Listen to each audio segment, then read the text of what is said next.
আসসালামু আলাইকুম। সবাই ভালো আছেন? ভালো আছেন সবাই? আলহামদুলিল্লাহ।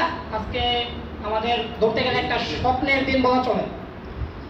ওই যেদিন 3 বছর আগে এই প্রতিষ্ঠানের কাজটা শুরু করছিলাম, একদিন স্বপ্ন ছিল মামুনুর রশিদ মুন্না স্যারের আইনা আমাদের প্রতিষ্ঠানের দিনে যারা দেখে আমরা স্বপ্ন দেখে আজকে এই জায়গায় আসছি, তারা দেখে একটা স্বপ্ন ছিল যে তাদেরকে আইনা আমাদের প্রোগ্রামটা করবো।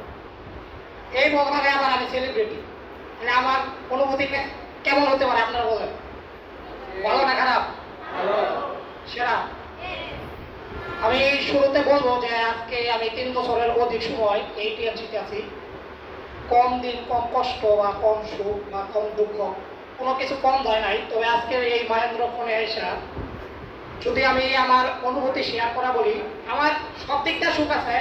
একটা সমস্যার কথা যদি বলি, মনে করেন এর আজকে আমি 60 না, আজকে 26 তারিখ, মেবি এই মাসের আগের মাসের 8 তারিখে আমার বাবা মারা গেছে। আপনারা সবাই জানেন যারা আমার টিমে কাজ করেন, 8 তারিখে আমার বাবা মারা গেছে। এখনো 2 মাস পরিপূর্ণ হয় নাই। আমি একটা কথা বলবো, আপনারা তো বাবা বাচ্চা আছে, আমি তো এখন যাইয়া বলতে পারবো না আমার বাবার কাছে যে বাবা আমি সবল হয়েছি, আজকে কিন্তু দেখতে পাচ্ছেন না। আপনারা তো বাবা বাচ্চা আছে, বাবা মা থাকতে কিছু একটা করেন। এই প্রতিষ্ঠান সুযোগ করে দিতেছে, না হলে বাংলা ছবির মতো ডায়লগ দিবেন, ওই বাপ্পারাজের ছবির মতো যাই বলবেন যে বাবা তুমি ওঠো, তোমার ছেলে সফল হয়েছে। ওই ডায়লগের লাভ নাই, আইতা থাকতে কিছু করতে হবে। আজকের দিনে এই একটা ব্যথা ছাড়া মনে হয় আর সব দিকটা ঠিক আছে। আমার আমিও আল্লাহর রহমতে ভালো আছে। চিন্তা করি যে তারে তাদের সফলতাটা দেখাইতে হবে। প্রত্যেকের এই জায়গায় বাবা মা আছে। স্যারের শুরুতে বলছিল যে যদি কোনো কিছু করার ইচ্ছা থাকে তাহলে ওই বাবা মার জন্য করে। যাদের বাবা মা চলে গেছে তাদের তো আর কিছু করার নাই। তবে আপনি মানুষের কল্যাণে কাজ করেন, এই প্ল্যাটফর্ম মানুষের কল্যাণে কাজ করার সুযোগ করে দিতেছে। শুরুতে ছিলাম একা, আজকে প্রায় 200 ব্যক্তির নেতৃত্ব দিতে পারতেছি।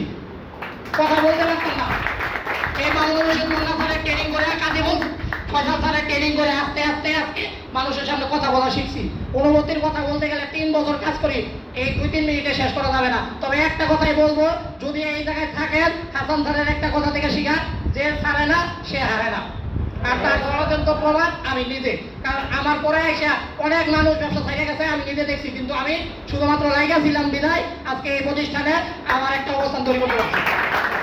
তাই সকলকে বলবো, যারা এ জায়গায় আছেন, আজকে নতুন হিসাবে আসছেন, আজকে হয়তো বা নতুন, আপনি কি আজীবনই নতুন থাকবেন নাকি পুরান হবেন? আজকে নতুন, যদি চিন্তা করেন আগামী দিনে আসবেন, আগামী দিনে নতুন। কিন্তু আজকের একটা সঠিক সিদ্ধান্ত আপনারা পুরান করে দিতে পারেন, বা আপনার সফলতার একটা জায়গা তৈরি করে দিতে পারেন। জাস্ট একটা গোল্ডেন স্টেটমেন্ট নিতে হইব। প্রোগ্রাম আরো সুন্দর ব্যক্তি দেখাইছে, কিন্তু আপনি সিদ্ধান্ত নিতে পারেন নাই, ওই প্রোগ্রামে লাভ নাই। আজকে ওয়াজটা কেমন হয়েছে? অনেক সময় গল্পতে বলে অনেক মানুষ, ওয়াজটা কেমন হয়েছে? খুব ভালো হয়েছে ওয়াজ, শুনে খুব ভালো হয়েছে। অনেক কান্নাকাটি করছি। তারই কি বেনিফিট কি পেয়েছ? নামাজ পড়া দর্শনই না। ওয়াজ তো সারা ওয়াজ শুনছি তো, সকালে নামাজ পড়ার মন নাই, ফজর নামাজ পড়িনি। আর এই টিএমসি করার উদ্দেশ্যে আরেকটা কথা বলবো, যাদের স্বপ্ন আছে তাদের এই জায়গায় কাজ করতে পারবেন। এই জায়গায় আমি একটা গল্প বলে আমার সংক্ষিপ্ত শেয়ারিং শেষ করবো। যদিও এই গল্পটা আমি মুন্না স্যার থেকে শিখা বা ফয়সাল স্যার থেকে শিখা। শুরুতেই বলছিলাম যে সব কথা কিন্তু আমরা তাদের থেকে শিখা। আজকে যা বলি সবই তাদের থেকে শিখা। একটা মা, মনে করেন যে একটা মা, মানুষটা উনি হাজব্যান্ডের ঘরে অনেক অত্যাচারিত, নির্যাতিত হয় না? সমাজে অনেক মা হয় না এরকম? উনি সিদ্ধান্ত নিয়েছে মারা যাইব। আজকে মারা যাইব, এই দুনিয়া আর করবে না, সংসার করবে না, কারণ তার হাজব্যান্ড তার প্রতিনিয়ত মারে।